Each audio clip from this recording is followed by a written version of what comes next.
மனமாகி பிள்ளை குணமாகி ஈர மனதோடு இதயம் நிறைய மக்கள் அன்பில் உருமாறி உற்சாகம் பிடிக்க ஹிட்லராய் வந்து நின்று தொடர் வெற்றிகளை தொடர்ந்து கொடுக்கும் வெற்றி நாயகன். அந்த ஹிட்லர் சர்வாதிகாரி, இந்த ஹிட்லர் அன்பதிகாரி. அழைக்கிறோம் ஆசை பொங்க விஜய் ஆண்டனி அவர்களை. இந்த அரங்கத்துக்கு வந்து எங்களை வாழ்த்த வந்திருக்கும் உங்கள் அனைவருக்கும் என்னுடைய மாலை வணக்கங்கள். சந்தோஷமாக இருக்குது. இந்த ஃபங்க்ஷனோட விழா நாயகன் வந்து டைரக்டர் தனாவோட வானம் கொட்டும் படத்தோட ஃபேன்னா. அவரோட கேமரா, அவரோட ஃப்ரேமிங், டேஸ்ட்டு, டயலாக் டெலிவரி. அவர் சொன்னார் இல்லையா, டைரக்டர்ஸ் இயக்கியிருக்கேன்னு சொல்லிட்டு.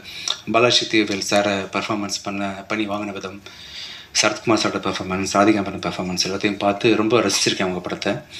ஸோ நானும் ராஜா சாரும் நெக்ஸ்ட் படம் யாரை வச்சு பண்ணலான்னு பிளான் பண்ணிட்டு இருக்கும்போது